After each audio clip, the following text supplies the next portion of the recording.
നമസ്കാരം. ഞാൻ M K Surendran. ഇതിനു മുമ്പ് 10ാം ക്ലാസ്സിൽ ഇന്ന് നമുക്ക് എടുക്കാവുന്നത് 10ാം ക്ലാസ്സിലെ ഋതുയോഗമാണ്.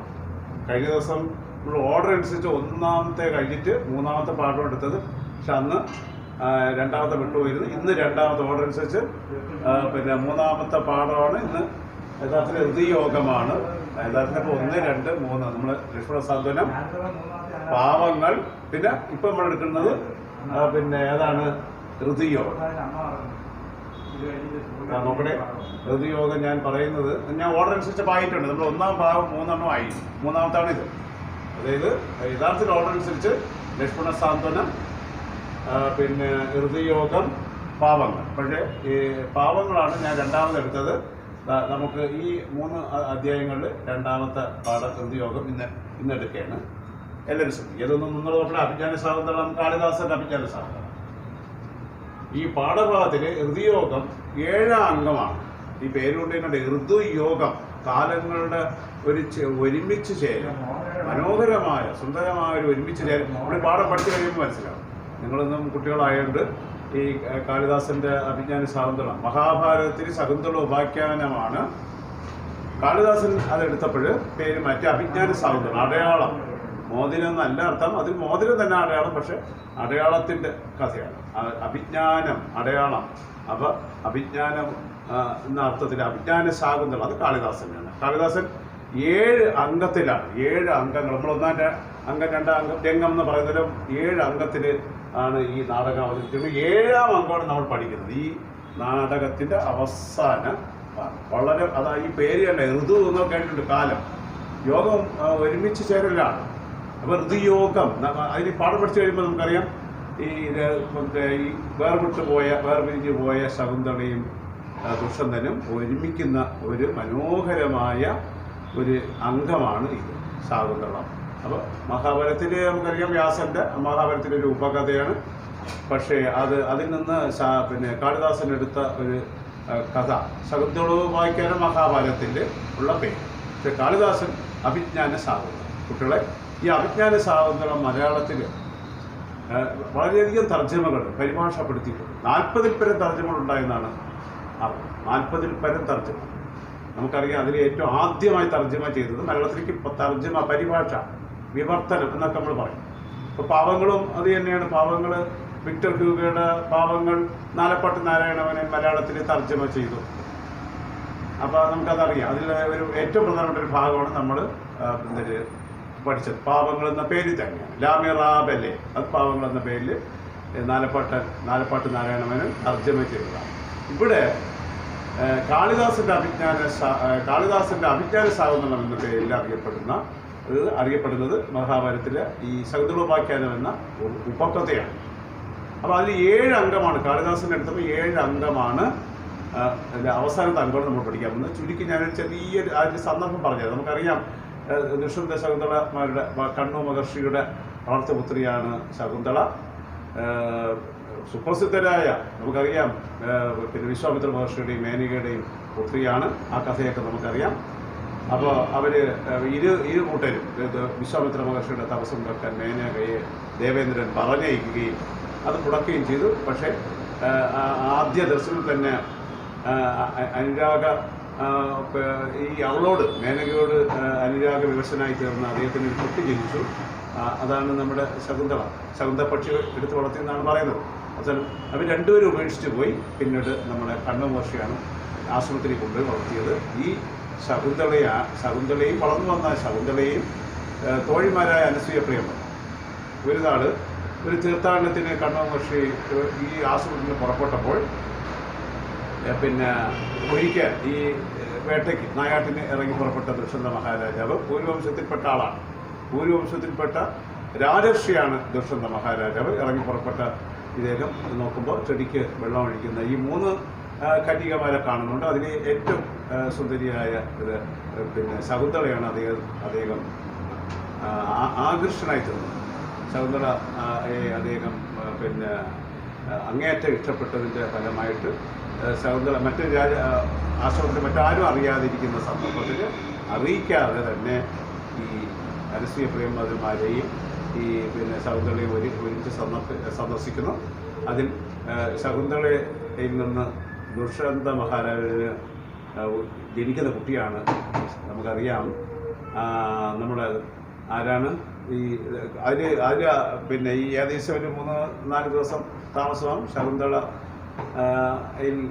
പിന്നെ ഈ ദുഷ്യന്ത മഹാരാജാവ് ഒരു കുട്ടി ജനിക്കും. പിൽക്കാലത്ത് നമ്മൾ ആ കുട്ടിയെ സർവ്വധമൻ എന്നറിയപ്പെടും. ഞാൻ കഥ നീട്ടി പറയുന്നില്ല.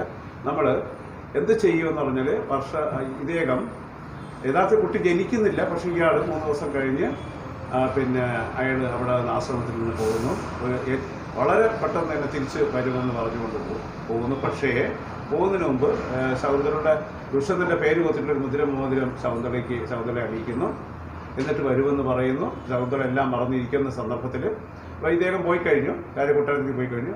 നമുക്കറിയാം ക്ഷിപ്രകോപിയായ ദുർവാസ മഹർഷി അവിടെ എത്തുകയും അദ്ദേഹത്തെ ചെയ്തുകൊണ്ട് പരിഗണിക്കാതിരുന്നതുകൊണ്ട് അദ്ദേഹം പെട്ടെന്ന് ക്ഷിപ്രകോപിയായി തീർന്ന പിന്നെ ദുർവാസ മഹർഷി ശപിക്കുന്നു, നീ ആരെയാണോ ഓർത്തുകൊണ്ടിരിക്കുന്നത് അയാൾ നിന്നെ മറന്നുപോകും. അപ്പോൾ ഈ കഥ നമുക്ക് ഇതൊക്കെ അനന്തരം എന്ത് ചെയ്യുന്നു പറഞ്ഞാൽ ഞാൻ ബാക്കിയുടെ അനന്തരം ഇവൾ ഏറെ നാൾ കഴിയുന്നു, അവൾ അറിയുന്നില്ല. അനുസൂയ പറയുമ്പോൾ ഇത് അറിഞ്ഞെങ്കിലും കുറച്ച് നാൾക്ക് ശേഷം ഈ ആര് വരുന്നു, കണ്ണു മഹർഷി വരുന്നു. ഗർഭിണിയാണെന്ന് അറിയുന്നു. അശരീരി മൂലം ശകുന്തള ഗർഭിണിയാണെന്ന് അറിയുന്നു. ദുഷ്യന്തൻ്റെ കൊട്ടാരത്തിലേക്ക് കൊണ്ടുപോകുന്നു കുറച്ച് പേരെയും കൂട്ടി. പക്ഷെ അദ്ദേഹം ഈ ശാപം കാരണം അദ്ദേഹം മറന്നുപോകട്ടെ എന്നല്ലേ ഇവിടെ ദുർവാസ മഹർഷി ശാപം കാരണം മറന്നു പോകുന്നു എന്നാണ് കഥയിൽ. മഹാഭാരതത്തിൽ പെട്ടെന്ന് ഓർമ്മ വരും. പക്ഷേ ഇവിടെ കുറച്ച് കൊട്ടാരത്തിൽ വെച്ച് തന്നെ അവളെ സ്വീകരിക്കുന്നതായിട്ടാണ്. പക്ഷേ ഇവിടെ ഏറെ നാൾ കടന്നു പോയിട്ടാണ് സ്വീകരിക്കുന്നത്. അപ്പോൾ ദുഷ്യന്തൻ ഇങ്ങനെ വളരെ നിഷ്കരുണം ഇവളെ അറിയില്ലെന്ന് പറഞ്ഞു ഉപേക്ഷിക്കുന്നു. അവസാനം ഇവൾ പരിത്യക്തിയായി ഉപേക്ഷിക്കപ്പെട്ട ഇവള് മരീചിമുനി പിന്നെ മരീചിമുനിയുടെ ആശ്രമത്തിൽ എത്തുന്നു എന്നാണ് പറയുന്നത്. നമ്മൾ ഇതിന് പറയുന്നത് കാശ്യപാശ്രമത്തിലെത്തും. അതായത് അമ്മ മേനകയോടൊപ്പം മേനക ഈ വിവരം അറിയുകയും എത്തുകയും കാശ്യപ മഹർഷിയുടെ ആശ്രമത്തിൽ കശ്യപന് മരീചൻ എന്നൊരു പേരും കൂടെ ആശ്രമത്തിലെത്തി. പിന്നെ ഏറെ താമസിയാതെ ഒരു ഒരു ആൺകുട്ടിക്ക് ജന്മം കൊടുക്കുന്നു. ആ ആൺകുട്ടിയാണ് പിൽക്കാലത്ത് സർവ്വധമൻ എന്നറിയപ്പെടുന്നത്. സർവ്വധമൻ എന്ന കുട്ടിക്കാലത്ത് ആശ്രമത്തിൽ മരീചനിട്ട പേരാണ്, മഹർഷിയിട്ട പേരാണ്. പക്ഷെ പിന്നീട് അദ്ദേഹത്തെ ഭരതൻ എന്ന പേരിൽ അറിയപ്പെടും. നമ്മളെ ശ്രീരാമൻ്റെ അനുജൻ ഭരതനല്ല, ഭാരതം ഭരിച്ചതുകൊണ്ട് ഈ ദുഷ്യന്തൻ്റെ മകനാണ് പിന്നെ ഭാരതം ഭരിച്ചതായി പിന്നെ കഥയിൽ രേഖപ്പെടുത്തിയിട്ടുള്ളത്. അതുകൊണ്ട് ഭരതൻ എന്ന പേരിൽ അറിയപ്പെടുന്നത് ഈ സർവ്വധമനാണ്. അത് അവിടെ നിൽക്കട്ടെ. ഇത് അവസാന ഭാഗത്താണ് നമ്മുടെ ഈ നാടകരംഗം. ഈ ഏതാണ് ഋതുയോഗം എങ്ങനെ ഇത് അറിയുന്നു? ഇദ്ദേഹം പിന്നെ വളരെയധികം തിരക്കുന്നു. പിന്നീട് അറിയുന്നു അശരീരി മൂലം ഇദ്ദേഹം അറിയുന്നു മോതിരം കളഞ്ഞു പോകുന്നു ഇയാളുടെ കയ്യിൽ നിന്ന്. മോതിരം കളഞ്ഞു പോകുമ്പോൾ എന്ത് സംഭവിക്കുന്നു എന്ന് പറഞ്ഞാൽ മോതിരം ആരെ കയ്യിൽ നിന്ന്? ശകുന്തളയുടെ കയ്യിൽ നിന്ന് പുഴയിൽ കളഞ്ഞു പോകുന്നു. ഒരു മുക്കുവൻ മത്സ്യം പിടിക്കുന്ന കൂട്ടത്തിൽ അപ്പോൾ പെട്ടെന്ന് ഇവളറിയുന്നില്ല മോതിരം പിന്നെ കളഞ്ഞു പോയി. അവിടെ ചെന്നിട്ട് അവളും അറിയുന്നില്ല. ഈ മോതിരം ഊരി കാണിക്കാനായിട്ടും മോതിരം കിട്ടുന്നില്ല. അവസാനം മത്സ്യം വിഴുങ്ങി. അവസാനം മത്സ്യത്തെ ഈ മുക്കുവൻ പിളർന്ന് നോക്കുമ്പോൾ ഈ മോതിരം കാണുന്നു. ദുഷ്യന്തൻ്റെ കൊട്ടാരത്തിൽ ഒരു പോലീസ്, അന്ന് കളരും പോലീസും ഒക്കെ നമ്മൾ നാടകത്തിൽ കാണിക്കുന്നുണ്ട്, തൊണ്ടി സഹിതം എത്തിക്കുന്നുണ്ട്. അവസാനം അപ്പോഴാണ് ഈ മോതിരം കയ്യിൽ കിട്ടിയതോടെയാണ് ദുഷ്യന്തന് ഓർമ്മ വരുന്നത്. ആ സമയത്താണ് ഓർമ്മ വരുന്നത് ഈ ശകുന്തളയെക്കുറിച്ച്. എല്ലാം ഓർമ്മിച്ച ദുഷ്യന്തൻ ശകുന്തളയെ തിരക്കി അനവധി നാളുകൾ ഇറങ്ങും, അനവധി വർഷങ്ങൾ ഇറങ്ങും. ഒരു നാള് ഈ ദേവലോകത്ത് പോയി അദ്ദേഹത്തിൻ്റെ മാലതി എന്ന ഒരു സാരഥിയുമായിട്ട് പോയിട്ട് തിരിച്ച് ഇദ്ദേഹം ആശ്രമത്തിൽ ഇറങ്ങുന്നുണ്ട്. അപ്പോൾ പുറത്ത് നിൽക്കുകയാണ്. കാര്യം മഹർഷിയുടെ അനുവാദം കിട്ടിയിട്ട് അകത്ത് കയറാമെന്ന് വിചാരിച്ച് ആശ്രമത്തിൽ പുറത്ത് നിൽക്കുന്ന ആ രംഗം തൊട്ടാണ് ഇവിടെ ഋതുയോഗം. ആ രംഗം തൊട്ട് എന്ത് സംഭവിക്കുന്നു? ഈ കുട്ടിയെ കാണി ചെയ്യുന്നു. നമ്മൾ ആ പാഠം പഠിക്കാൻ പോവുകയാണ്. ഇനി ഞാൻ കഥ പറയുന്നില്ല. അങ്ങനെ പിന്നീട് അവർ തമ്മിൽ അറിഞ്ഞാണ് പിന്നെ മുഖാമുഖം കണ്ടറിഞ്ഞാണ് ഈ ശകുന്തള സ്വീകരിക്കുന്നത്. നമുക്കിവിടെ ഞാൻ ആ കഥ ഒന്ന് ഓടിച്ച് പറഞ്ഞോളൂ, അത് മതി. നമുക്കിനി മുഖാമുഖം നമുക്ക് ക്ലാസ്സിൽ വരുമ്പോഴും മറ്റോ വിശദമായിട്ട് ഇതിൻ്റെ പിന്നാലെ നോട്ട് മറ്റു പാഠങ്ങളുടെ രണ്ടിൻ്റെ നോട്ട് തന്നിട്ട് നന്നായിട്ട് വായിക്കണേ, ആ പാഠം വായിക്കണേ, നോട്ട് വായിക്കണം. ഇത് എടുത്ത് തീർന്നിട്ട് ഒരല്പം ദീർഘമാണ്, ശ്രദ്ധിച്ചിരിക്കണേ. കഥ അതുകൊണ്ടാണ് പറഞ്ഞത്, നിങ്ങളൊന്ന് ഫോളോ ചെയ്യാൻ വേണ്ടിയാണ് പറഞ്ഞത്. വളരെ ശ്രദ്ധിച്ചിരിക്കണം. വായിച്ച് തീർന്നതിന് ശേഷം പിന്നെ നിങ്ങൾ സാവധാനത്തിൽ നിങ്ങൾ സംശയങ്ങളുണ്ട് പറയുക. ഇതിൽ ശ്ലോകമുണ്ട്. അന്ന് ഈ കാളിദാസനൊക്കെ കവിയും നാടകത്വമാണ്. നമ്മളിതൊന്നും നാടകത്തിൽ ഗാനവും കവിതയൊന്നും കാണത്തില്ല. പക്ഷെ അന്ന് കൂടെ ഏത് ശ്ലോകം, അതിൽ കവിതകൾ കൂടെ കാണും. ഗദ്യത്തിലുണ്ട്, പിന്നെ കവിതയുണ്ട്. ആ കവിതയുടെ അർത്ഥമൊക്കെ വളരെ ശ്രദ്ധിച്ചിട്ടുണ്ട്. ചിലപ്പോൾ ഏതെങ്കിലും 4 വരി തന്നതിന് ശേഷം ഇതിൻ്റെ സന്ദർഭമൊക്കെ ചോദിക്കും. ഇതിൻ്റെ കഥാപാത്രങ്ങൾ നമുക്കിവിടെ നോക്കാം. ഞാനിത് ആമുഖമായിട്ട് ഹൃദയോഗം ആമുഖം വായിക്കുന്നതിന് മുമ്പ് നമ്മളിത് പരിഭാഷപ്പെടുത്തിയ ARനെയും കാളിദാസനെയും ഒന്ന് പരിചയപ്പെടാൻ വേണ്ടി നിങ്ങൾ പുതിയ ബുക്കിൽ ഞാൻ പറയുന്ന പേജ് ഒന്ന് എടുക്കണം. അതായത് നിങ്ങൾ ആദ്യം കാളിദാസൻ പേജ് എന്ന് പറയുമ്പോൾ 27ാമത്തെ പേജ് എടുത്തിട്ട് കാളിദാസന് നോക്കാം. കാളിദാസന് ചിത്രം കൊടുത്തിട്ടില്ല. അദ്ദേഹം പിന്നെ എന്താണ് വളരെ പിന്നെ നൂറ്റാണ്ടുകൾക്ക് മുമ്പുള്ള ആളായതുകൊണ്ട് ഇവിടെ ഫോട്ടോ ഒന്നും കിട്ടൂല, ചിത്രമൊന്നും കിട്ടുന്നില്ല. വിശ്വവിശ്രുതനായ സംസ്കൃത മഹാകവിയാണ് കാളിദാസനെ ഇന്ത്യയുടെ ഭാരതത്തിലെ ഷേക്സ്പിയർ എന്ന് പറയുന്നു. നമുക്കറിയാം ഷേക്സ്പിയറേക്കാളും മുമ്പുള്ള ആളാണ് കാളിദാസനെങ്കിലും ഷേക്സ്പിയറുടെ അത്ര പ്രാഗൽഭ്യം കവിതയുടെ രംഗത്തായാലും നാടകത്തിൻ്റെ കാര്യത്തിലായിരുന്നാലും മറ്റ് രചനകളുടെ കാര്യത്തിലായിരുന്നാലും സമം അല്ലെങ്കിൽ നമുക്ക് ഇന്ത്യയുടെ കാളിദാസൻ എന്നാണ് പറയുന്നത്. ഇന്ത്യയുടെ ഷേക്സ്പിയർ, ഭാരതത്തിലെ ഷേക്സ്പിയർ എന്ന് വിശേഷിപ്പിക്കുന്നത് കാളിദാസനെയാണ്. ഷേക്സ്പിയർ ഇംഗ്ലണ്ടിലെ മഹാകവി നാടകത്വം ഷേക്സ്പിയർ. വിശ്വവിശ്രുതനായ ലോകപ്രസിദ്ധനായ സംസ്കൃത മഹാകവി, വിക്രമാദിത്യ സദസ്സിലെ നവരത്നങ്ങളിൽ ഒരാളായി അറിയപ്പെടുന്നു. 9 രത്നങ്ങളിൽ നവരത്നം എന്ന് പറഞ്ഞാൽ 9 രത്നം. അപ്പോൾ അതിൽ ഒരാളാണ്. അപ്പോൾ ബാക്കിയുള്ള 8 പേരും മിടുക്കന്മാരാണ്. വരരുചി നമുക്കറിയാമല്ലോ, നാരായണ പുരാണത്തിൻ്റെയൊക്കെ പിന്നെ അച്ഛൻ വരരുചി എന്ന ബ്രാഹ്മണ ശ്രേഷ്ഠൻ. ആ വരരുചിയും ഈ കാളിദാസൻ്റെ വിക്രമാദിത്യ മഹാരാജാവിൻ്റെ രാജസദസ്സിലെ ഒരു പണ്ഡിതനാണ്. അപ്പോൾ അതിൽ ഒരാളായിരുന്നു ഈ കാളിദാസൻ. വിക്രമാദിത്യ സദസ്സിലെ നവരത്നങ്ങളിൽ ഒരാളായി അറിയപ്പെടുന്നു. അനേക ഐതിഹ്യങ്ങൾ അദ്ദേഹത്തെക്കുറിച്ച് പ്രചാരത്തിലുണ്ട്. മാളവ എന്ന ദേശത്ത് ജീവിച്ചിരുന്നതായി കരുതുന്നു. അഭിജ്ഞാന ശാകുന്തളം, മാളവികാഗ്നിമിത്രം, വിക്രമോർവശി 3 നാടകങ്ങൾ. അത് അല്ലാതെ പിന്നെ 2 ഖണ്ഡകാവ്യങ്ങളും ഒരു മഹാകാവ്യം രചിച്ചിട്ടുണ്ട്. എങ്കിലും കാളിദാസനെ വിശ്വപ്രസിദ്ധനാക്കിയത് കുട്ടികളെ അഭിജ്ഞാന ശാകുന്തളമാണ്. ഞാൻ ആ നാടകങ്ങൾ 3 പറയാം. അഭിജ്ഞാന ശാകുന്തളം, മാളവികാഗ്നിമിത്രം, വിക്രമോർവശി. ഇത് 3 നാടകം. കുമാരസംഭവം, മേഘസന്ദേശം, കുമാരസംഭവവും രഘുവംശവും 2 മഹാകാവ്യങ്ങൾ. 2 മഹാകാവ്യങ്ങളുണ്ട്. കുമാരസംഭവം, സുബ്രഹ്മണ്യൻ്റെ ജനനത്തെ സംബന്ധിച്ചുള്ള കുമാരസംഭവവും രഘുവംശവും, രാമായണത്തിലെ രഘുവംശവും 2 മഹാകാവ്യങ്ങൾ. പിന്നെ ഋതുസംഹാരം ഒരു ഖണ്ഡകാവ്യം. മേഘസന്ദേശം ഖണ്ഡകാവ്യത്തിൽ പെടുന്നതാണെങ്കിലും അതൊരു സന്ദേശകാവ്യമാണ്. നമുക്കറിയാം മഹാഭാരതത്തിൽ നമ്മുടെ ഇന്ത്യയിൽ ഭാരതത്തിൽ ഏറ്റവും മുമ്പേ ഉണ്ടായിട്ടുള്ള സന്ദേശകാവ്യമാണ് നമ്മുടെ മേഘസന്ദേശം, മേഘദൂതം എന്ന് സംസ്കൃതത്തിൽ പറയും. അപ്പോൾ ഇത്രയുമാണ് അദ്ദേഹത്തിൻ്റെ മുഖ്യകൃതി. ഇനി നമുക്ക് കാളിദാസൻ്റെ അഭിജ്ഞാന ശാകുന്തളം, കാളിദാസൻ്റെ ശാകുന്തളം, പിന്നെ ശാകുന്തളം നമ്മൾ ശരിക്കും പറയാം അഭിജ്ഞാന ശാകുന്തളമാണ്. അതിൽ 7ാം അംഗമാണ് പാഠഭാഗമായ ഹൃദയോഗം. ഇത് മലയാളത്തിലേക്ക് പിന്നെ തർജ്ജമ ചെയ്തിരിക്കുന്നത് AR രാജരാജവർമ്മയാണ്. ഇനി ഈ ശാകുന്തളം കുട്ടികളെ ആദ്യം തർജ്ജമ ചെയ്തത് ആരാണ്? നോട്ടിലൊക്കെ നമുക്ക് ഉൾപ്പെടുത്തും. ആദ്യം തർജ്ജമ ചെയ്തത് കേരളവർമ്മ വലിയ കോയിത്തമ്പുരാൻ. അദ്ദേഹത്തെ കേരള കാളിദാസൻ എന്ന പേരിൽ, കാര്യം ഈ ശാകുന്തളം തർജ്ജമ ചെയ്തതുകൊണ്ടാണ് കേരള കാളിദാസൻ എന്ന പേരിൽ അറിയപ്പെടും. അദ്ദേഹത്തിൻ്റെ അനന്തരവൻ തന്നെയാണ്, ശേഷകാരൻ തന്നെയാണ് ഈ AR കേരള പാണിനി എന്ന അവരുടെ നാമത്തിൽ അറിയപ്പെടുന്ന AR രാജരാജവർമ്മ. അദ്ദേഹം ഇപ്പോൾ 40-ൽ പരം തർജ്ജമകളുണ്ടായി. അതിനുശേഷം കേരളവർമ്മയാണ് ആദ്യം തർജ്ജമ ചെയ്തത്. ഒരുപാട് പ്രസിദ്ധരും അപ്രസിദ്ധരുമായിട്ടുള്ളൊരു തർജ്ജമ ചെയ്ത് അതിൽ വളരെ ശ്രദ്ധിക്കപ്പെട്ടൊരു തർജ്ജമ, പരിഭാഷ, വിവർത്തനം, ഭാഷാന്തരീകരണം എന്നൊക്കെ പേരിൽ അറിയപ്പെടുന്നു. തർജ്ജമയ്ക്ക് നമ്മൾ വിവർത്തനം എന്നും പരിഭാഷ എന്നൊക്കെ പറയാറുണ്ട്. ആ AR രാജരാജവർമ്മയുടെ മലയാള ശാകുന്തളം എന്ന പേരിലാണ് കാളിദാസൻ്റെ അഭിജ്ഞാന ശാകുന്തളം മലയാള ശാകുന്തളം എന്ന പേരിലാണ് അറിയപ്പെടുന്നത്. AR രാജരാജവർമ്മ തർജ്ജമ ചെയ്തപ്പോൾ അതിൽ 7ാം അംഗം ഉണ്ടാവും. 1, 2, 3, 4, 5, 6, 7 അവസാനത്തെ അംഗമാണ്. അത് ആ പേര് 7ാം അംഗത്തിന് ഒരു പേര് കൊടുത്തു, ഹൃദയോഗം. ഋതുക്കളുടെ യോഗം എന്നാണ് വിഗ്രഹിക്കുന്നത്. ഞാൻ എല്ലാം പറഞ്ഞു പോകും, ഇപ്പം നോട്ട് പിന്നാലെ തരും. എല്ലാം പറഞ്ഞു പോകുമ്പോൾ ആവശ്യം നിങ്ങൾക്ക് കേട്ടോണ്ടിരുന്നിട്ട് വേണമെങ്കിൽ നോട്ട് എഴുതാം. പക്ഷെ അല്ലാതെ പിന്നീട് നോട്ട് തരും. പിന്നെ സ്കോർ അനുസരിച്ച് 1 മാർക്കിൻ്റെ 2 മാർക്കിൻ്റെ 4 മാർക്കിൻ്റെ 6 മാർക്ക് അത് സാർ തന്നിരിക്കുന്നു. നേരത്തെ മറ്റുള്ള നോട്ട് തന്നതുപോലെ തന്നിരിക്കും. അതിൽ നോട്ടിൻ്റെ മറ്റൊരു സംശയം ഉണ്ടെങ്കിലൊക്കെ പിന്നീട് ചോദിച്ചോളൂ. ഭംഗിയായിട്ട് വായിച്ചോണം. അവ ശ്രദ്ധിക്കുക. കവിതയെ കൂടിയുള്ളൂ. ഇനി എല്ലാവരും പാഠം എടുത്ത് ശ്രദ്ധിക്കുക. എത്രാമത്തെ 10ാമത്തെ പേജ് എടുക്കുക. ഹൃദയോഗത്തെക്കുറിച്ച് ചെറിയൊരു ഇൻട്രഡക്ഷൻ കൊടുത്തിട്ടുണ്ട്. ഭാരതീയ നാടകങ്ങളിൽ അദ്വിതീയമാണ് കാളിദാസന്റെ അഭിജ്ഞാന സാധ്യത. എന്താണ് അദ്വിതീയമാണ്? ഒന്നാമതാണ്. അദ്വിതീയത്തിന് എന്താണ്? അദ്വിതീയമാണ്, രണ്ടാമതല്ല, ഒന്നെന്നർത്ഥം. അദ്വൈതം രണ്ടല്ല, ഒന്നെന്നർത്ഥം.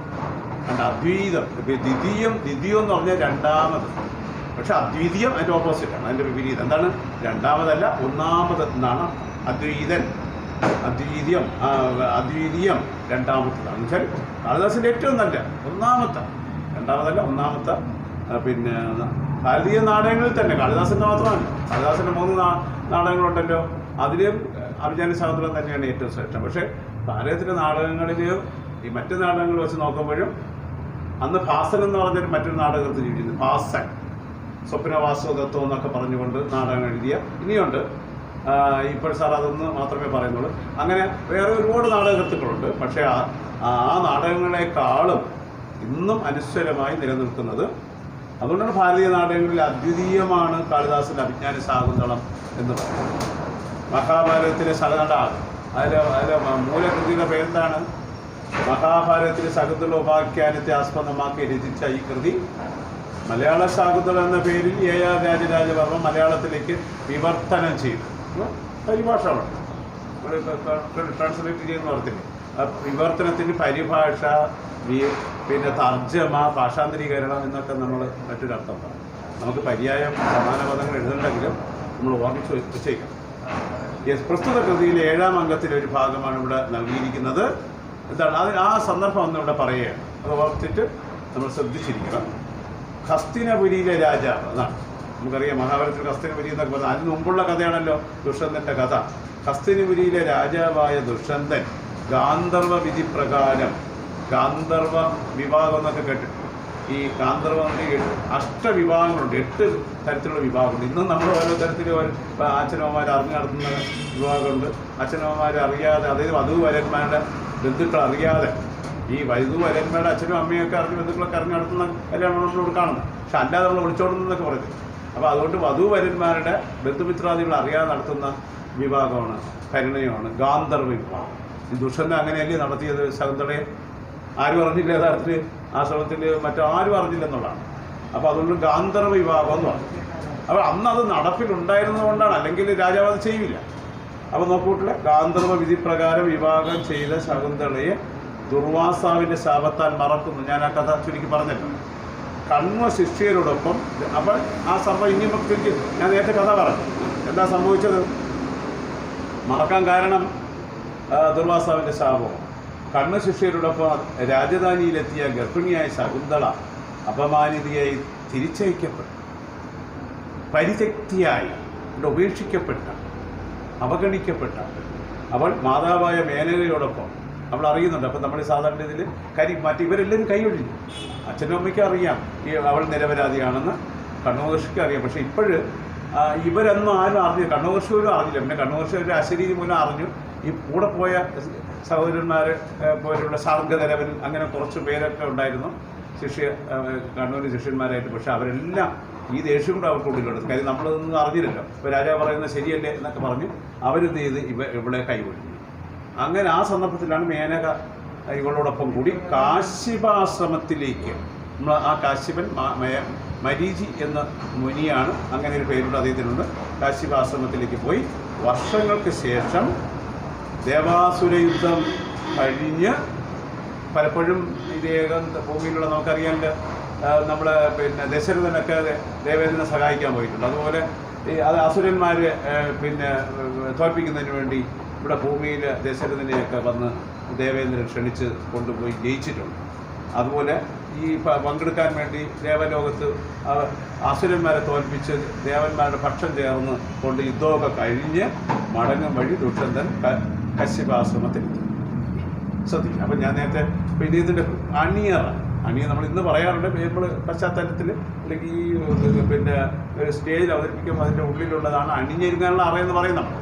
ഉള്ളിൽ നമ്മൾ കാണത്തില്ല, കഥാപാത്രം കടന്നു വരികയാണ്. അപ്പോൾ ഇവിടെ ഉള്ളിൽ നിന്നൊരു ശബ്ദം കേൾക്കുന്നു. അരുതുണ്ണി, ചാബല്യം കാണിക്കരുത്, ജാതി സ്വഭാവം വന്നു പോകുന്നുവല്ലോ. അതാണ് നിന്റെ ഉണ്ടായിരുന്ന കുലമാക്കിമയ്ക്കോ വംശത്തിനോ ആശ്രമത്തിൽ ജീവിക്കുന്ന പിന്നെ പ്രാണികൾക്കും ജീവികൾക്കും മനുഷ്യർക്കൊക്കെ ഓരോരോ സ്വഭാവമുണ്ട്. നിന്റെ ഈ പ്രവൃത്തി അതിൽ നിന്ന് പിന്നെ വ്യത്യസ്തമാകുന്നു. അതങ്ങനെ ആരെയും കൊണ്ട് പറയിപ്പിക്കരുത്. ജാതി സ്വഭാവം വന്നു പോകുന്നുവല്ലോ. അപ്പോൾ ഇത് രാജാവ് പുറത്ത് നിൽക്കുകയാണ്. നേരത്തെ പറഞ്ഞു രാജാവ് ഉടനെ ചെന്ന് ഒരു പിന്നെ അനുവാദം കൂടാതെ അങ്ങ് വലിഞ്ഞ് കയറിയല്ലോ. അന്ന് അങ്ങനെയാണ് വലിഞ്ഞ് കയറിയത്. നമുക്കറിയാം അത് ശകുന്തളയെ പിന്നെ പ്രാപിച്ചത്. പക്ഷെ ഇന്ന് എല്ലാ കാര്യങ്ങളെല്ലാം പഠിച്ച അദ്ദേഹം മാലതി എന്ന സാരഥിയെ, തേരാളിയെ, അന്ന് രഥമാണല്ലോ, പിന്നെ അദ്ദേഹത്തെ അകത്ത് കടത്തി, ആശ്രമത്തിനകത്ത് കടത്തി വിട്ട് സന്യാസിയുടെ കശ്യപ മഹർഷിയുടെ അനുവാദത്തിനായിട്ട് മാലതിയെ കടത്തി. അപ്പോൾ ഇദ്ദേഹം പുറത്ത് നിൽക്കുകയാണ്. പുറത്തു നിന്ന് ഇതെല്ലാം കാണുന്നുണ്ട്, ഈ ശബ്ദമൊക്കെ കേൾക്കുന്നുണ്ട്. അപ്പോൾ രാജാവ് ഇത് കേട്ടതായി നടിച്ച് ഈ ശബ്ദം നമുക്ക് കേൾക്കുന്നു. ഇവിടെ അഭിനയം വരുന്നതല്ല, അഭിനയം. വിനയം നമുക്കറിയാം, മര്യാദ, ബഹുമാനം. പക്ഷെ അത് ഇവിടെ സാധാരണ സംഭവിക്കുന്നതല്ലല്ലോ. അഭിനയം, വിനയമില്ലായ്മ. ഇവിടെ അഭിനയം വരുന്നതല്ല. പിന്നെ ആരെയാണ് ഈ നിരോധിക്കുന്നത്? പാടില്ല, അരുത് എന്ന് പറയുന്നത്. ഇവിടെ ആരെയാണ്? ശബ്ദം അനുസരിച്ച് നോക്കിയിട്ട് പെട്ടെന്നാണ് ഒരു ബാലനെ കണ്ടത്. ഏതാണ് ഈ ബാലൻ? പിന്തുടരുന്ന താപസിമാരെ ഒട്ടും വകവയ്ക്കുന്നില്ല. ഇവനാകട്ടെ അത് നോക്കട്ടെ, ഇനി കവിതയാണ്. ഈ കുട്ടി എന്താണ് ചെയ്യാൻ പോണെന്നറിയാമോ? മുലപാതി കുടിച്ചു നിൽക്കവേ ഗളരോമങ്ങൾ പിടിച്ചു ഉലച്ചിത ബലമോട് വലിച്ചിടുന്നിതേ കളിയാടാനൊരു സിംഹബാലനെ.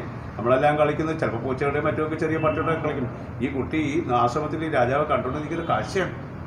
ഒരു സിംഹക്കുട്ടിയെ, സിംഹം, ഈ കുട്ടി എന്താ ചെയ്യുന്നത്? മുല പിടിച്ചുകൊണ്ടിരിക്കണം. വലിയ സിംഹമുണ്ട് ആശ്രമത്തിൽ. നമ്മൾ എല്ലാവരും ഇങ്ങനെ ജീവികളെ പോലെ കഴിഞ്ഞു കൂടും. അപ്പോൾ ഉപദ്രവമില്ല. പക്ഷെ നമുക്ക് തോന്നിപ്പോയി ഈ എങ്കിലും കളിക്കുന്നത് ഈ സിംഹക്കുട്ടി എന്താണ് പറയുക? അപ്പോൾ ഈ പിന്നെ മുല കുടിച്ചുകൊണ്ടിരിക്കുകയാണ്, പാല് കുടിച്ചുകൊണ്ടിരിക്കുന്നത് സിംഹക്കുട്ടിയാണ്. മുലപാതി കുടിച്ച് നിൽക്കവേ ഗളരോമങ്ങൾ കഴുത്തിലിഞ്ഞ് നമുക്കറിയില്ല സിംഹം. ഒരു സിംഹം മറ്റ് ഈ മൃഗങ്ങൾക്കില്ലാത്ത പെട്ടെന്ന് സിംഹത്തെ എടുത്ത് ഗജാസ്യനെന്ന് ഒരു പഞ്ചാസ്യൻ എന്നൊരു പര്യായം സിംഹത്തിനുണ്ട്. കാരണം എന്താണെന്നറിയാമോ? 5 മുഖത്തിൻ്റെ ഒരു എടുപ്പുണ്ട്. അപ്പോൾ ഈ നമുക്കറിയാം സട ഈ സടയൊക്കെ ഇങ്ങനെ ഗളരോമം, ഗളം കഴുത്താണ്. ഈ കണ്ട ഈ അല്ലെങ്കിൽ നമുക്ക് ആന കുട്ടിയാണ്, ആനയുടെ അത് ചെറിയ കൊമ്പും ചെറിയ പിന്നെ കുറച്ച് അതിനനുസരിച്ച് ചെറിയ കാലുകൾ, തുമ്പിക്കൈയൊക്കെ അല്ലേ ഉണ്ടല്ലോ ആന. അതുപോലെ ആ സിംഹത്തിൻ്റെ എല്ലാ പ്രൗഢിയും ക്രൗര്യവും എല്ലാം ഉണ്ട്. ആ ഗളരോമങ്ങൾ കഴുത്തിൽ ഇങ്ങനെ വളർന്നു കിടക്കുന്ന ആ ഗളരോമങ്ങൾ, ഈ കുട്ടി ഗളരോമങ്ങൾ പിടിച്ചു ഉലച്ചിത വിലമോട് വലിച്ചിടുന്നോട്ട് അവന് കളിക്കാനാണ്. വിലമോട് വലിച്ചിടുന്നതേ കളിയാടാനൊരു സിംഹമാണ്. ഇത് ഈ മേൽപ്പറഞ്ഞ പ്രകാരം ബാലനും താപസ്യമാരും ഇങ്ങനെ ഇതുകൊണ്ട് ചെയ്ത് കണ്ട് ഇത് സാധാരണ ഇങ്ങനെ കട്ട വളർത്താൻ ഇത് കാണുന്നതാണ്. മേൽപ്പറഞ്ഞ പ്രകാരം ബാലനും താപസ്യമാരും പ്രവേശിക്കും. അപ്പോൾ ബാലൻ എന്നിട്ട് ഇത് ചെയ്തിട്ട് വായ് വിളിക്കൂ, സിംഹക്കുട്ടി വായ് വിളിക്കും, നിന്റെ പല്ല് ഞാൻ എന്നിട്ടെ ആരെങ്കിലും ചെയ്യാൻ. നമ്മളെ പൂച്ചയുടെയും പട്ടിയുടെയും വീട്ടിൽ വളർത്തുന്നതാണെങ്കിൽ പോലും നമ്മൾ ഇതൊക്കെ ചെയ്യാൻ മടിക്കും. അപ്പോൾ 1-ാം താപസി പറയുന്ന പേരിവിടെ പറയുന്നില്ല. ഇപ്പോൾ ചണ്ടിത്തരം കാണിക്കരുത്. ഞങ്ങൾ മക്കളെ പോലെ വളർത്തുന്ന മൃഗങ്ങളെ ഉപദ്രവിക്കുന്നോ? നിൻ്റെ ഈ തുനിവുണ്ടല്ലോ, നീ കുസൃതി എന്ന് പറഞ്ഞ ഈ പ്രവൃത്തി കുറേ കൂടിപ്പോകുന്നു. നിനക്ക് മഹർഷിമാർ പേരിട്ടിരിക്കുന്നത് എന്തിനാണ്? സർവ്വധമനൻ. എന്താ പിന്നെ എല്ലാവരെയും പിന്നെ എന്തിനാണ്? എല്ലാം അടക്കുന്നവൻ, എല്ലാ വികാരങ്ങളും അതിന് സർവ്വദമനം ചെയ്യുന്നു. എല്ലാം അടക്കുന്നവൻ, സഹിക്കുന്നവൻ, സർവ്വദമനം, അടക്കുന്നവൻ എന്നുള്ള പേരാണ് നിനക്കുള്ളത്. പക്ഷെ നീ എന്താ ചെയ്യുന്നത്? സർവ്വദമനൻ എന്ന മഹർഷിമാർ നിനക്ക് പേരിട്ടത് ശരി തന്നെ. രാജാവ് എന്താണ് ഈ ബാലനെ കണ്ടിട്ട് എനിക്ക് സ്വന്തം പുത്രൻ നോക്കി രാജാവ് ശ്രദ്ധിക്കുകയാണ്. രാജാവിനെ ഇപ്പം ഇവർ കാണുന്നതിൽ കുറച്ച് തവണ കഴിഞ്ഞിട്ട് ഉടനെ കാണും.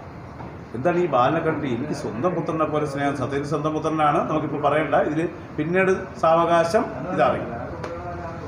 പുത്രനില്ലായ്മ കൊണ്ട് തന്നെയായിരിക്കാം, എനിക്ക് പുത്രനില്ലാത്തതുകൊണ്ടായിരിക്കാം.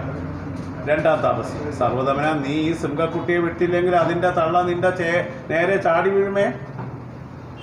ബാലൻ പുഞ്ചിരിയിട്ട് വലിയ പേടി തന്നെ. പിന്നെ നമ്മൾ ചുണ്ട് കൊളുത്തി കാണിക്കില്ല, വലിയ പേടി. പിന്നെ നിങ്ങൾക്കായി ഉണ്ടായിരിക്കും. പിന്നെ വലിയ പേടി തന്നെ ഈ ചുണ്ട് പുലർത്തി കാണിക്കും. രാജാവ് ഇനി ഇവനെ കുറിച്ച്, ഈ കുട്ടിയെക്കുറിച്ചാണ് അടുത്ത 4 വരി പറയുന്നത്. ഏതുപോലെ നിൽക്കുകയാണ് ഈ വീരബാലൻ.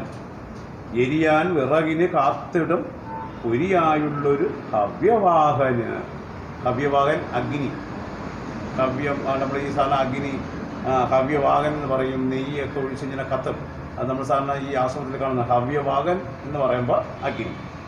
അപ്പോൾ എരിയാൻ വിറകിന് കാത്തിടും പൊരിയായുള്ളൊരു ഹവ്യവാഹന് ശരിയായി നിനച്ചിടുന്നു ഞാൻ. ശരിയാണ്, നീ അതിന് ഈ വിറകിനെ ഇങ്ങനെ എരിക്കാൻ പോകുന്ന അഗ്നി പോലെ അയാളടുത്ത് നിൽക്കുന്നു. ഞാൻ നിന്നെ അങ്ങനെയാണ് കാണുന്നത്.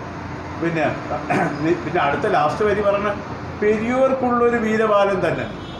ഇത് ഉന്നത കുലജാതി, ഇത് ചെറിയ നിസ്സാരക്കാരനെ ജനിച്ച കുട്ടിയൊന്നുമല്ല. പക്ഷെ അയാൾ അറിയാം, അയാൾ ശരിക്കും ഇത് സംശയമേ ഉള്ളൂ. ഇതിൻ്റെ അതൊക്കെ പിന്നീടേ പറയുന്നുള്ളൂ. പിന്നെ ശകുന്തളയ്ക്കൊക്കെ ബോധ്യം വന്ന് സ്വീകരിക്കുന്നതോടുകൂടി ഈ കഥ അവസാനിക്കണം. പക്ഷേ അവസാനം ഇതൊക്കെ പറയുമ്പോൾ ഈ രാജാവ് പറഞ്ഞ പെരിയോർക്കുള്ളൊരു വീരബാലനെ എനിക്ക് ഇങ്ങനെയാണ് തോന്നുന്നത്. ഒന്നുകൂടെ നോക്കൂ കുട്ടികളെ. എരിയാൻ വിറകിന് കാത്തിടും പൊരിയായുള്ളൊരു ഹവ്യവാഹൻ. അണ്ട എരിത്തി കനൽ ആ പൊരി വിടാം, പിന്നെ വിറക് കത്തും. പിന്നെ അത് കണക്ക് തന്നെ അവൻ അഗ്നി എന്നാണ് പറയുന്നത്. ശരിയായി നനച്ചിടുന്നു ഞാൻ നിന്നെക്കുറിച്ച് ശരിയായി തന്നെ വിചാരിക്കുന്നു. നീ നിസ്സാരക്കാരന് പിറന്നവനല്ല. ഇവിടെ ഈ കവിത നമുക്ക് കിട്ടുമ്പോൾ അതേ കണക്കല്ല അർത്ഥം എടുക്കുന്നത്. വേറെ പെരിയോർ വലിയവർ എന്ന് പറഞ്ഞാൽ നീ ഏതോ ഉന്നതമായ ഉന്നതമായ വംശത്തിൽ പിറന്നോ, അല്ലെങ്കിൽ നിന്റെ പിതാവ് പേര് കേട്ട ആൾ തന്നെ. നമ്മൾ പറയില്ലേ അച്ഛൻ്റെ മകൻ തന്നെ എന്നൊക്കെ പറയുന്ന പോലെ. 1-ാം താമസി കുഞ്ഞെ ഈ സിംഹക്കുട്ടിയെ വിട്ടേക്ക്. നീ ആ താമസിക്ക് ഭയങ്കര പേടി. നിനക്ക് കളിക്കാൻ വേറെ ഒന്ന് തരാം. എവിടെ തരൂ എന്ന് പറയണം. കൈമലർത്തി കാണിക്കും. താ എന്ന് പറയാം. രാജാവ് നോക്കിയിട്ട് ആശ്ചര്യത്തിലെന്ത്. അപ്പം പെട്ടെന്ന് ശ്രദ്ധിക്കുകയാണ്. ഇവൻ്റെ കൈ നോക്കിയപ്പോൾ ചക്രവർത്തി ലക്ഷണവും കാണുന്നുണ്ടല്ലോ. ഇവനാകട്ടെ അടുത്ത വരിയിലും ഇവനെക്കുറിച്ചാണ് പറയുന്നത്. ചിലർ ആ ചക്രവർത്തി ലക്ഷണം കാണുന്നുണ്ട്. കാര്യം അതുകൊണ്ട് അന്ന് അതിനുള്ളൊരു ലക്ഷണവും മാതൃകയൊക്കെ പറഞ്ഞു വെച്ചിട്ടുണ്ട്. ഈ കുട്ടിയുടെ കൈ ഇങ്ങനെ നിവർത്തിയപ്പോൾ ഞാൻ മലർത്തി വെച്ചപ്പോൾ കണ്ടതാണ്. നോക്കൂട്ടിലെ കളിക്കോപ്പ് ഏൽക്കാനായി കുതുകമോട് നീട്ടിയിടിന കരം വിളക്കി ചേർത്തോണം വിരൽ നിര ഞെരുങ്ങി തൊടുകയാൽ. അതാണ് പറഞ്ഞിരിക്കുന്നത്. അവൻ കൈ ഇങ്ങനെ മലർത്തി വെച്ചപ്പോൾ അപ്പോൾ നോക്കിയപ്പോൾ കളിക്കോപ്പ് അവൻ മേടിക്കുന്ന ഏതായാലും കളിക്കോപ്പ് സാധനം അത് സ്വീകരിക്കാനായിട്ട് വളരെ സന്തോഷത്തോടെ കുതുകമോടെ നീട്ടുന്ന ആ കരം ശ്രദ്ധിച്ചപ്പോൾ വിളക്കി ചേർത്തോണം വിരൽ നിര ഞെരുങ്ങി തൊടുക. ഇങ്ങനെ നമ്മൾ സാധാരണ ഇങ്ങനെ നമ്മൾ ഒത്തിരി വിടവൊക്കെ കാണും. പക്ഷേ ഇതിങ്ങനെ അടുപ്പിച്ച് വച്ചിരിക്കുന്നു. വിളക്കി ചേർത്ത് ശരിക്കും വിളക്കി ചേർത്തിങ്ങനെ നല്ല അടുപ്പിച്ച് വച്ചിരിക്കുന്നു. മാത്രമോ ആ വിളങ്ങുന്നു രാഗം ചുവപ്പ് നിറമാണ്. പ്രശം നല്ല പോലെ ഉഷസ്സിലെ ദലകുലത്തിന് ഇടയിൽ കൂടെ കാണുന്ന, ഇപ്പം നമുക്കറിയാം ചെടിയിൽ താമരപ്പൂ ഇങ്ങനെ നിൽക്കുന്നത്. ഇവിടെ തണ്ടാർ മലര് പോലെ നല്ല താമരപ്പൂ, നല്ല ചുവന്ന് തുടുത്ത താമരപ്പൂര് പോലെ ഈ കൈ കാണപ്പെട്ടെന്നാണ് പറയുന്നത്. അപ്പം ഈ ബാലൻ്റെ നേരത്തെ ഉള്ളൊരു പിന്നെ ലക്ഷണം 4 വരി പറഞ്ഞു. ഇപ്പം പറയുന്നത് കളിക്കോപ്പേൽക്കാനായി കുതുകമോട് നീട്ടിയിടിന കരം കൈ വിളക്കി ചേർത്തോണം വിരൽ നിര ഞെരുങ്ങി തൊടുക. ഇങ്ങനെ ഞെരുങ്ങി വെച്ചിരിക്കണം. നമ്മളെല്ലാം കണ്ടില്ലേ, നമുക്ക് വേറെ സ്പേസ് ഉണ്ടല്ലോ. പക്ഷേ ഈ കുട്ടിയുടെ കണ്ടിട്ട് ഇങ്ങനെ ചേർത്ത് വെച്ചിരിക്കുന്നു. മാത്രമല്ല അത് നല്ല ചുവപ്പോടുകൂടി ഇങ്ങനെ തിളങ്ങുന്ന താമര പൂക്കൾ പോലെ കാണപ്പെട്ടു. വിളങ്ങുന്നു രാഗം. ഇവിടെ രാഗത്തിന് അനുരാഗമെന്ന് നാനാർത്ഥം എന്ന് പറയും. ഇവിടെ അല്ലാതെ ഇവിടെ ചുവപ്പെന്നാണ് ഒരർത്ഥം. ഈ ഭാഗത്ത് ചുവപ്പെന്നാണ്. രാഗം പ്രശം ഉഷസ്സിൽ ദലകുലം. പ്രശം നല്ല പോലെ ഉഷസ്സിൽ പ്രഭാതത്തിൽ ഇങ്ങനെ വെട്ടിത്തിളങ്ങും നല്ല ചുവപ്പ്, പിന്നെ നല്ല തിളക്കത്തോടെ തെളിഞ്ഞിടുന്നതൊന്നായി വിടരും ഒരു തണ്ടാർ മലര് താമര പൂവ്. മലർപ്പൂവ് തണ്ടാർ മലർ എന്ന് പറഞ്ഞാൽ താമര. ഈ കൈ കാണണം. അവൻ അത്ര നല്ല തിളക്കമുള്ള നല്ല മനോഹരമായ കൈ. 2-ാം താമസി. അപ്പോൾ 1-ാം താമസിയുടെ പേര് വിളിക്കുകയാണ്. സുബ്രതേ. ഇവൻ വാക്കുകൊണ്ട് മാത്രം തൃപ്തിപ്പെടുന്നവനല്ല. നമ്മൾ പറയില്ല അതൊക്കെ പെട്ടെന്ന് കൊടുക്കുക, ഇല്ലെങ്കിൽ അവൻ ഇനി ആ കായൊക്കെ വായിൽ കുട്ടിയുടെ വായിലൊക്കെ ഇടുമെന്ന് പറയുകയാണ്. സുബ്രതേ, ഇവൻ വാക്കുകൊണ്ട് മാത്രം തൃപ്തിപ്പെടുന്നവനല്ല. അതുകൊണ്ട് നീ എൻ്റെ പർണശാലയിൽ ചെന്ന് 2-ാം താമസി പറയണം. പർണശാല ആശ്രമം, തപോവനം. നീ എൻ്റെ പർണശാലയിൽ ചെന്ന് മാർക്കണ്ഡേയൻ്റെ ചായം തേച്ച മൺമയിലിനെടുത്തു കൊണ്ടുവരും. മാർക്കണ്ഡേയൻ അവരുടെ ഈ ശില്പിയാണ്. ആ ശില്പി ഉണ്ടാക്കി വെച്ച മൺമയിൽ, മണ്ണുകൊണ്ടുണ്ടാക്കിയ മയിലിനെ അപ്പോൾ കൊച്ചു കുട്ടികൾക്ക് നമുക്ക് പാവയെ മണ്ണിലോ തടിയിലോ കൊണ്ടുവച്ചാൽ അവരത് കളിച്ചോളും. മൃഗങ്ങളെ പോലെയാണെങ്കിൽ പക്ഷികളെ പോലെയാണെങ്കിലും അങ്ങനെ അതിനെടുത്തുകൊണ്ട് പെട്ടെന്ന് തന്നെ കൂടി ഇവൻ വാക്കുകൊണ്ട് പെട്ടെന്ന് തൃപ്തിപ്പെടുന്നവനല്ല. സുഹൃത്തെ, ഇവൻ വാക്കുകൊണ്ട് മാത്രം തൃപ്തിപ്പെടുന്നവനല്ല. അതുകൊണ്ട് നീ എൻ്റെ പർണശാലയിൽ ചെന്ന് മാർക്കണ്ഡേയൻ്റെ ചായം തേച്ച മൺമയിലിനെ എടുത്തുകൊണ്ടുവരൂ. സമയമുണ്ടെങ്കിൽ നിങ്ങൾക്ക് എഴുതിപ്പോകാം. കാര്യം ഇതിൽ ഈ ഓപ്ഷനായിട്ടൊക്കെ കൊടുത്തിട്ട് ഈ വാക്കിൻ്റെ അർത്ഥം എന്ത് എന്നൊക്കെ ചോദിക്കാറുണ്ട്. അപ്പോൾ നമ്മളിപ്പോൾ അങ്ങനെ പല പിന്നെ പാഠങ്ങളിലും പ്രയാസമുള്ള നമ്മൾ മറക്കാൻ സാധ്യതയുള്ളതൊക്കെ അതൊക്കെ കൊടുക്കും. അതുകൊണ്ട് ഓർമ്മിച്ച് വെച്ചോളൂ. പക്ഷേ നോട്ട് തരും. നോട്ട് ഞാൻ മലയാളത്തിൽ ചോദിക്കാറുണ്ട്. ഇപ്പോൾ വിഗ്രഹാർത്ഥവും സന്ധി മാത്രമല്ല ഈ ഞാൻ കണ്ടിട്ടുണ്ട്, 1-2 വർഷത്തെ കാണുന്നുണ്ട്. അതെന്താണ് നിങ്ങൾക്ക് ഓപ്ഷൻ തരും ഒരർത്ഥം. അത് കാര്യം അതിൻ്റെ ലക്ഷണം പണ്ട് ഈ അർത്ഥം സമാനപദം വിപരീതം. പക്ഷേ ഇപ്പം അങ്ങനെ വിപരീതം മറ്റൊന്നും പറഞ്ഞില്ലെങ്കിലും അതുകൊണ്ട് ഓർത്തിരിക്കണം. അല്ലെങ്കിൽ നമ്മൾ ലാംഗ്വേജ് പഠിക്കുമ്പോൾ അർത്ഥമൊക്കെ ഓർത്തിരിക്കണം. അപ്പോൾ തേച്ച മൺമയിലിനെ എടുത്തുകൊണ്ട് വരൂ. അർത്ഥം മാത്രമേ നമുക്കറിയാം. ഇപ്പം മൺമയിൽ, മണ്ണ് കൊണ്ടുണ്ടാക്കിയ മയിൽ എന്ന വിഗ്രഹാർത്ഥം കണ്ട. മണ്ണിൻ്റെ മയിൽ എന്ന് അവർ ഓപ്ഷൻ ഇട്ട് നമ്മളെ തെറ്റിക്കും. പക്ഷേ മണ്ണുകൊണ്ടുണ്ടാക്കിയ മയിൽ. ഓക്കെ, അടുത്ത നോക്ക്. 1-ാം താമസ്യം ഇത് പറഞ്ഞപ്പോൾ അങ്ങനെ തന്നെ നമ്മൾ പോയി.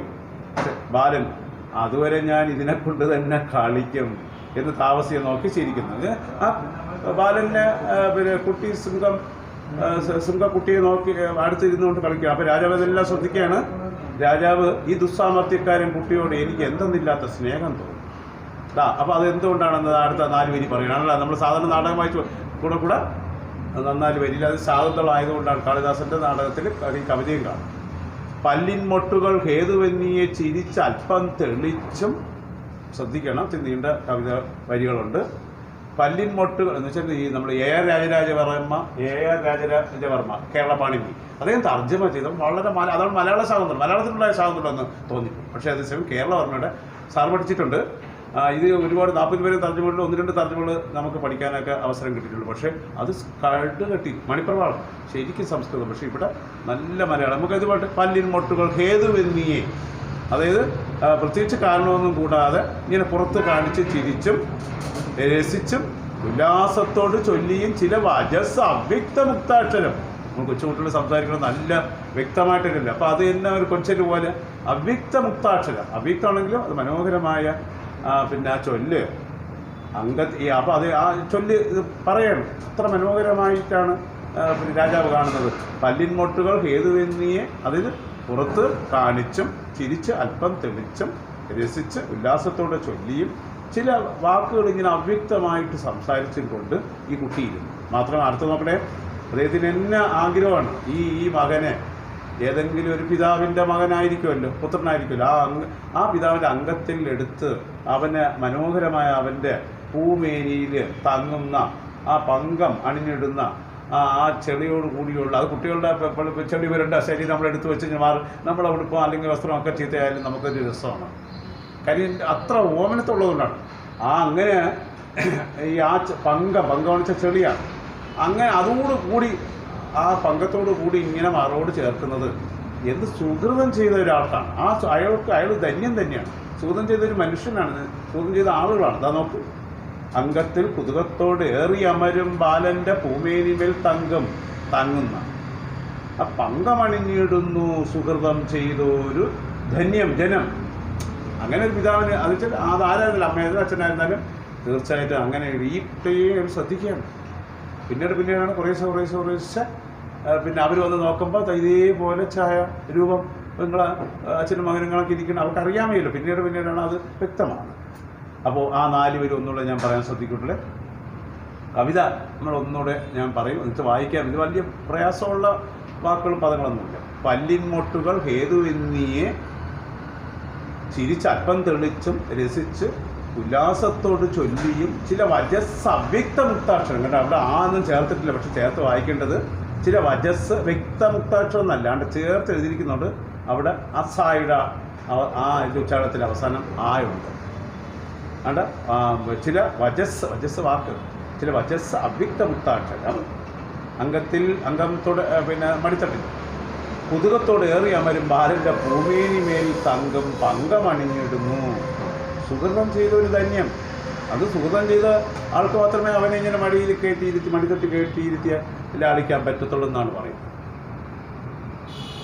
ആകട്ടെ താപസി പറയണം, ആകട്ടെ ഇവൻ എന്നെ കൂട്ടാക്കുന്നില്ല. പുറവും തിരിഞ്ഞ് നോക്കിയിട്ട് അപ്പോഴാണ് ഒരാളെ പുറത്ത് നിൽക്കുന്നത് കണ്ടത്. രാജാവിനെ ഇപ്പോഴാണ് ഇവർ പുറത്ത് നിൽക്കുകയായിരുന്നില്ല രാജാവ്, ഈ ആശ്രമത്തിൽ നടക്കുന്ന ആശ്രമത്തിൻ്റെ വെളിയിലാണ്. അപ്പോഴാണ് താമസി, കാര്യം ഈ കുട്ടി പറഞ്ഞിട്ട് കേൾക്കുന്നില്ല. അപ്പം ആകട്ടെ ഇവൻ എന്നെ കൂട്ടാക്കുന്നില്ല, ഇരുപുറവും തിരിഞ്ഞ് നോക്കി ആരാ അവിടെ ഋഷികുമാരന്മാരുള്ളത്, എന്നിട്ട് അത് വിളിക്കണേ കുമാരന്മാരുണ്ടെങ്കിൽ. അപ്പോഴാണ് രാജാവിനെ കാണുന്നത്. രാജാവിനെ കണ്ടിട്ട് ഭദ്ര ഇങ്ങോട്ട് വരണേ, ഇതാ ഇവൻ കളിയായിട്ട് സിംഹക്കുട്ടിയെ മുറുക്കി പിടിച്ച് വലിച്ച് ഉപദ്രവിക്കുന്നു, ഒന്ന് വിടുവിക്കണേ. അപ്പോഴ് ഈ സിംഹക്കുട്ടിയെ മുറുക്കി പിടിച്ച് വലിച്ച് ഉപദ്രവിക്കുന്നത് കണ്ടിട്ട് ഒന്ന് സഹായിക്കാനായിട്ട് ഈ താമസിമാർക്ക് പറ്റുന്നില്ല. പുറത്തിരിക്കുന്ന രാജാവിനെ വിളിക്കുകയാണ്.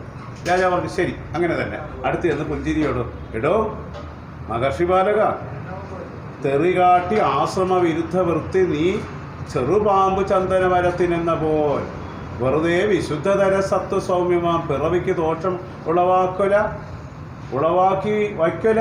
എന്താണ് കേൾക്കുന്നത് നോക്കണേ, എന്താണ് പറയുന്നത് അറിയാം. സാധാരണ ഈ ആശ്രമത്തിൽ നമുക്ക് കേട്ടേ ഇവിടെ ഇങ്ങനെ നടക്കാറുണ്ടോ? അപ്പോൾ ഈ സാധാരണ ആശ്രമവിരുദ്ധമായ പ്രവൃത്തി ചെയ്തിട്ട് ചെയ്യുന്നത് തന്നെ ആശ്രമവിരുദ്ധമായ പ്രവൃത്തി ചെയ്യുന്നത് ഏതുപോലെയാണ്?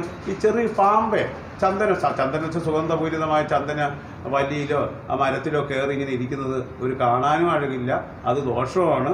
ആ ചന്ദനപൂരിതമായ സുഗന്ധപൂരിതമായ ചന്ദനമരത്തിൽ കയറി ഇരിക്കുന്നത് പോലെയാണ്. അതുകൊണ്ട് നീ വെറുതെ ഇങ്ങനെ ഈ ആശ്രമത്തിൻ്റെ പവിത്രത നീ നശിപ്പിച്ച് കളയരുതേ കുട്ടി എന്നാണ് പറയുന്നത്.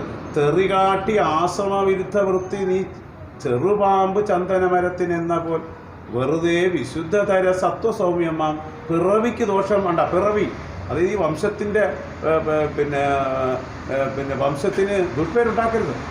ഇതിൻ്റെ ജന്മത്തിന് ഈ വംശത്തിന് ഈ ആശ്രമ വംശത്തിന് നീ ദുഷ്പേരുണ്ടാക്കരുത് എന്നുള്ളത് പറയാം. ആശ്രമവിരുദ്ധമായ പ്രവൃത്തി ചെയ്യരുത്.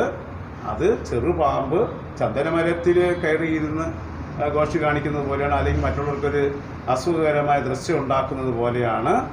വെറുതെ വിശുദ്ധതര സത്വസൗമ്യമാം പിറവിക്ക് ദോഷമുളവാക്കി വയ്ക്കില്ല. അത് പവിത്രമായ പരിശുദ്ധമായ ഈ വംശത്തിന് ആശ്രമത്തിൽ നമുക്കറിയാൻ പേരെല്ലാം കേട്ടിട്ടുണ്ട്. ഈ പേര് കേട്ട വംശത്തിന് ദുഷ്പേര് ഉണ്ടാക്കി വയ്ക്കുന്നതാണ്. അതൊരിക്കലും പാടില്ല. അതുകൊണ്ട് എത്രയും വേഗത്തിൽ നീ അതിൽ നിന്ന് മാറണമെന്ന് പറയുന്നത് താമസി ഭദ്ര. അപ്പം മഹർഷി ബാലനാണെന്നുള്ള അർത്ഥത്തിൽ സംസാരിച്ചിട്ടുണ്ട്. ഉടനെ താമസി കേട്ടിട്ട് പറഞ്ഞു, ഭദ്ര ഇവൻ അല്ലയോ ആര്യപുത്ര ഭദ്ര എന്നൊക്കെ പറഞ്ഞ ശ്രേഷ്ഠനായിട്ടുള്ളവൻ എന്നുള്ള അർത്ഥത്തിലാണ് ഭദ്ര എന്ന് വിളിച്ചത്. ഇവൻ മഹർഷി ബാലനല്ല രാജാവ്, അത് ഇവൻ്റെ ആകൃതിക്ക് ചേർന്ന പ്രകൃതി കൊണ്ട് തന്നെ അറിയാം. ഒരു സംശയം എനിക്ക് ഇല്ലാതില്ല. ഇവൻ ആശ്രമത്തിൻ്റെ പയ്യനല്ല, ബാലനല്ല എന്ന് എനിക്ക് തോന്നി. സ്ഥലഭേദം കൊണ്ട് ഞാൻ ശങ്കിച്ചു പോയതാണ്. പറഞ്ഞതുപോലെ ബാലിനെ ഇങ്ങനെ വിലക്കിയിട്ട് അവൻ്റെ സ്പർശന സുഖം അനുഭവിച്ചു അദ്ദേഹം ഇങ്ങനെ വിചാരിക്കുകയാണ്. നമുക്കൊരു കാര്യം ചെയ്യാം, ഇതിൽ കുറച്ച് ഇത്രയും എടുക്കും ഇനി സമയം. അത് നമുക്ക് അടുത്ത ക്ലാസ്, അപ്പോൾ മാത്രമേ നിങ്ങൾ ഇതിൻ്റെ ഇത്രയേ ഉള്ളൂ ഇനിയും ബാക്കിയുള്ളൂ. അപ്പോൾ അടുത്ത ദിവസം നമുക്ക് ഇതിൻ്റെ ബാക്കി എടുക്കാം. ഇത് എന്നെ നന്നായിട്ട് വായിച്ചിട്ട് എന്തെങ്കിലും സംശയം ഉണ്ടെങ്കിൽ അടുത്ത ദിവസം പെട്ടെന്ന് പറഞ്ഞോണം. നമുക്ക് ഉടനെ തന്നെ അത് അറിയിക്കും നിങ്ങളെ. ഇത്രയേ ഉള്ളൂ. നല്ല ഒരു അംഗമാണ്, 7ാം അംഗം, വളരെ ശ്രേഷ്ഠമായ അംഗമാണ്. ഇത്രയും നിങ്ങൾക്ക് മനസ്സിലായെന്ന് വിചാരിക്കുന്നത്. ഒന്നുകൂടെ നിങ്ങൾ ഭംഗിയായിട്ട് വായിച്ചിട്ട് എന്തെങ്കിലും സംശയം ഉണ്ടെങ്കിൽ സാറിന് ചോദിക്കാം. ഇന്ന് നിർത്തും. നമസ്കാരം.